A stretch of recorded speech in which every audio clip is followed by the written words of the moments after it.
In today's video, I'm going to teach you how to add PayPal fees to an invoice. This is a handy skill to have, especially if you're managing invoices and need to ensure that all costs are covered. So, let's dive right in. First, you'll want to navigate over to the PayPal website. Open up your preferred browser and enter the URL www.paypal.com.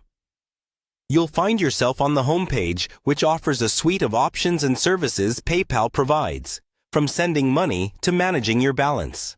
Once you're on the PayPal homepage, the next thing you need to do is click on the Login button. It's located in the top right corner of the screen. If you haven't already done so, go ahead and sign into your account using your PayPal credentials.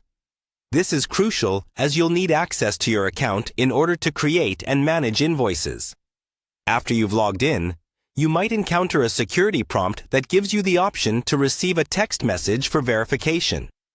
You can choose to get a WhatsApp text or a regular SMS. This step is essential for securing your account and is quite standard across many platforms.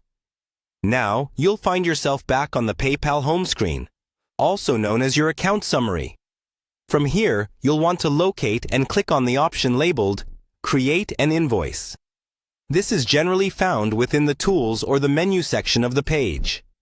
Creating an invoice is the core part of our task today. Once you're in the Invoice Creation section, look for the button that says Add Item.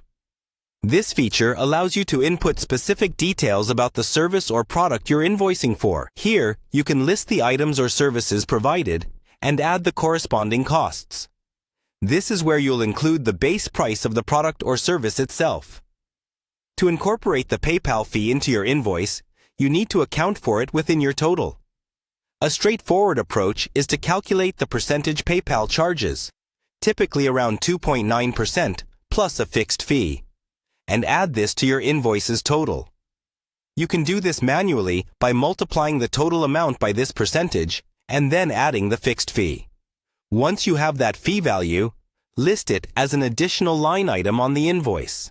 Naming it something clear, like PayPal transaction fee, will help your client understand the added cost. Having done all this, review your invoice to ensure that all the information is correct. Check that the item details, costs, and the calculated fee are all accurately listed. Once you're satisfied, you can proceed to send the invoice to your client directly from PayPal. That's it. You have successfully included a PayPal fee in your invoice. Remember, always communicate clearly with your clients about any additional fees to maintain transparency and trust. Thank you for watching, and don't forget to subscribe for more helpful videos.